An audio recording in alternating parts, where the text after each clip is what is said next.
ఓం నమో వెంకటేశాయ. Telangana TDP నుండి రేవంత్ రెడ్డి జాతకాన్ని చాలామంది అడుగుతూ ఉన్నారు.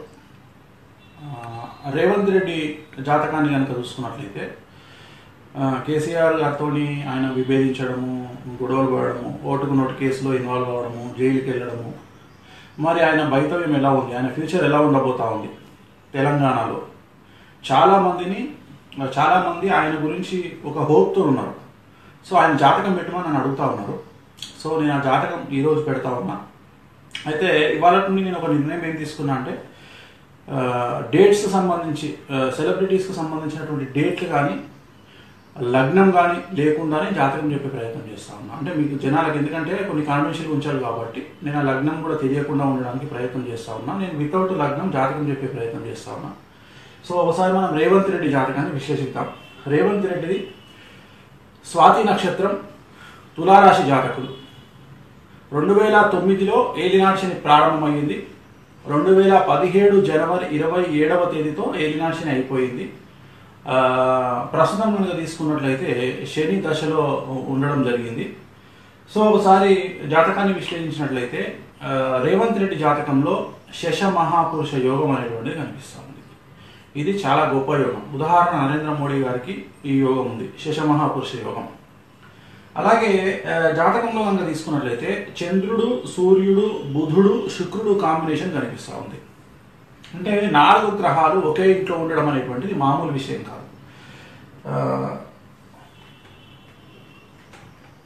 తులారాశిలో అంటే ఆయన స్వక్షేత్రంలో, ఆయన తులారాశికి జన్మించినటువంటి వ్యక్తి, ఆయన రాశిలోనే చంద్రుడు, సూర్యుడు, బుధుడు, శుక్రుడు అనేటువంటి 4 గ్రహాలు ఉన్నాయి. కానీ ఒక చిన్న ప్రాబ్లం ఏం జరిగింది అంటే, ఈ జాతకంలో ఈ 4 గ్రహాల మీద శని దృష్టి అనేటువంటిది కనిపిస్తూ ఉంది. అంటే కళ్ళ ముందే ఒక రాజయోగం కనిపిస్తున్నప్పటికీ కూడా తను తీసుకునే నిర్ణయాల పరంపర మాత్రం చాలా నెగిటివ్గా ఉండేటువంటి అవకాశాలు కనిపిస్తూ ఉన్నాయి. ఎంత పాజిటివ్గా ఉంటాయో గ్రహాలన్నీ కూడా అంతే నెగిటివ్గా ఉంటాయి. ఉదాహరణ, బుధుడు అనేవాడు అంతర్లీనంగా తన మైండ్ను ఎంత చాకచక్యంగా నడిపిస్తాడో, మౌత్కి వచ్చేటప్పటికి, అంటే మైక్ చేతిలోకి వచ్చేటప్పటికి ఆయన మాట్లాడేటప్పుడు ఆయన మాటలన్నీ కూడా మాట తూలడం అని అంటాం కదా, మాట తూలేటువంటి అవకాశం ఉంది. అంటే తొందరపడి మాట్లాడడం, ఆయన ఉన్నతికి, ఆయన లెవెల్కి సంబంధించినటువంటి మాటలు మాట్లాడకపోవడము, అవన్నీ కూడా ఒక రకమైన నెగిటివ్ అభిప్రాయాన్ని క్రియేట్ చేసేటువంటి అవకాశం ఉంది.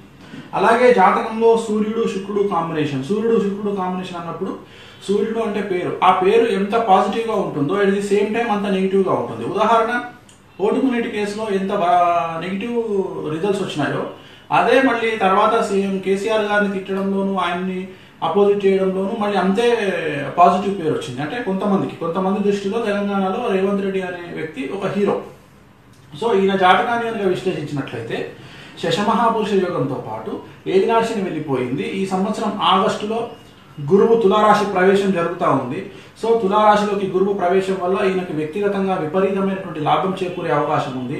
అలాగే రాజయోగం ప్రారంభం అవుతా ఉంది ఆగస్టు నుండి. సో ఇక్కడ మనం చెప్పుకోవాల్సినటువంటి విషయం ఏమిటంటే, వ్యక్తిగతంగా తాను తీసుకునేటువంటి నిర్ణయాలు మార్చుకోవాల్సినటువంటి అవకాశం ఉంది. ఉదాహరణ, ప్రస్తుతం తాను తెలుగుదేశం పార్టీలో ఉన్నారు. తెలుగుదేశం పార్టీ ప్రస్తుత కండిషన్ బేస్ చేసుకుని చూసుకుంటే ఆంధ్రప్రదేశ్లోనే క్వశ్చన్ మార్క్గా ఉన్నటువంటి పార్టీ తెలంగాణలో రాగలుగుతుందా? బేసిక్, ఒక చిన్న పిల్లవాడిని మనం అడిగినప్పుడు మరి తెలుగుదేశం పార్టీ తెలంగాణలో వస్తుందా అంటే క్వశ్చన్ మార్క్. ఎందుకు అంటే తెలుగుదేశం పార్టీ తెలంగాణలో వచ్చే అవకాశం లేదు. మరి అలాంటి తెలుగుదేశం పార్టీలో రేవంత్ రెడ్డి ఉండడం వల్ల ప్రయోజనం ఏముంది? సరే, ఆయన ఇండిపెండెంట్గా వేసినా, ఆయన ఏ పార్టీ నుండి పోటీ చేసినా రేవంత్ రెడ్డి గారు కొడంగల్ నుండి ప్రాతినిధ్యం వహిస్తారు. ఆయన 100% ఈసారి కూడా ఆయన గెలుపు తథ్యం అన్న అనుమానం ఏం లేదు, రాజకీయం ఉంది కాబట్టి.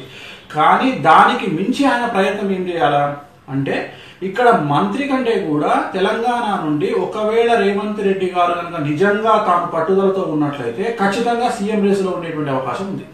ఇది నేను చెప్పదలుచుకున్న పాయింట్. అంటే మంత్రి పదవి పక్కన పెట్టండి, ఖచ్చితంగా సీఎం రేసులో ఉండే అవకాశం ఉంది. మరి సీఎం రేసులో ఉన్నప్పుడు ఎవరికి ఫెచ్చింగ్ ఉంటుంది అంటే, రేవంత్ రెడ్డి అనే వ్యక్తి కనుక నిజంగా బీజేపీ పార్టీలోకి వెళ్ళినప్పుడు బీజేపీ పార్టీకి తెలంగాణలో ఫెచ్చింగ్ ఉండే అవకాశం ఉంది. ఖచ్చితంగా బీజేపీ పార్టీ ఒకవేళ తెలంగాణలో రేవంత్ రెడ్డిని కనుక తమ పార్టీలోకి తీసుకోగలిగితే ఖచ్చితంగా 2018లో రాబోయేటువంటి ఎలక్షన్లో బీజేపీ పార్టీ ఖచ్చితంగా గెలిచి తీరేటువంటి అవకాశం ఉంది. తెలంగాణలో బీజేపీ పార్టీ అధికారంలోకి వచ్చేటువంటి అవకాశం ఉంది. అలాగే దాంతో పాటుగా రేవంత్ రెడ్డి ముఖ్యమంత్రి క్యాండిడేట్గా ఉండేటువంటి అవకాశం ఉంది. ఇక్కడ మనకు తెలంగాణలో బీజేపీ నుండి తీసుకుంటే ఒకవేళ యోగి ఆదిత్యనాథ్ లాగా అగ్రెసివ్గా వెళ్ళేటువంటి లీడర్ గురించి మాట్లాడుకున్నప్పుడు రాజాసింగ్ గురించి మాట్లాడుకోవాల్సి వస్తుంది. కానీ రాజాసింగ్ కంటే కూడా రేవంత్ రెడ్డి జాతకం ఇంకా గొప్పగా ఉన్నటువంటి జాతకం. సో ఖచ్చితంగా రేవంత్ రెడ్డి రాజాసింగ్ కంపేర్ చేసినప్పుడు రేవంత్ రెడ్డికి అవకాశాలు ఎక్కువగా కనిపిస్తూ ఉన్నాయి. సో నా ఉద్దేశం ప్రకారం నేను రేవంత్ రెడ్డి గారికి ఇచ్చేటువంటి సలహా ఏంటంటే, ఇప్పుడు మీరు నిర్ణయం తీసుకునేటువంటి సమయం ఆసన్నమైంది. మీరు తెలుగుదేశం పార్టీలో ఉండడం వల్ల మీకు వచ్చేటువంటి ఫలితాలు ఏమిటో ఒకసారి బేరీజు వేసుకోండి. ఎందుకంటే పార్టీలు మారడం అనేటువంటిది ప్రస్తుత కలికాలంలో, కలియుగంలో అవన్నీ సహజం. ఎవరు ఏ పార్టీలోకి మారతారు అనేటువంటిది పెద్ద విషయం కాదు. దానికి మోరల్స్ ఎథిక్స్ గురించి మాట్లాడుకోవాల్సినటువంటి అవసరం లేదు. సో ఇప్పుడు మనం చెప్పదలుచుకున్న పాయింట్ ఏంటంటే, మీకు రేవంత్ రెడ్డి గారికి జాతక రీత్యా రాజయోగం ఉన్నప్పుడు మీరు ఆ రాజయోగాన్ని ఎందుకు వాడుకోరు? సో ఆ రాజయోగాన్ని వాడుకునే దిశగా మీ ప్రయత్నాలు ఎందుకు సాగవు? సో అలా సాగించండి.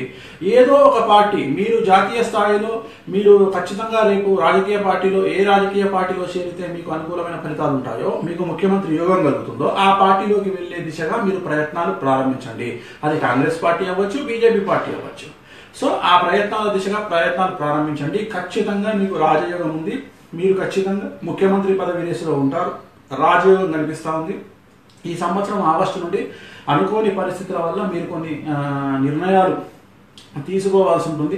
ఆ నిర్ణయాలలో భాగంగా మీరు వేరే పార్టీలోకి మారేటువంటి అవకాశాలు గోచరిస్తూ ఉన్నాయి. కాబట్టి అదేదో ఇప్పటి నుండే మీరు ప్రయత్నాలు చేసినట్లయితే అనుకూలంగా ఉంటుంది. కాబట్టి మొత్తం మీద తీసుకున్నట్లయితే రేవంత్ రెడ్డి గారి అభిమానులకు శుభవార్త ఏమిటంటే, ఆయన జాతకంలో రాజయోగం కనిపిస్తూ ఉంది.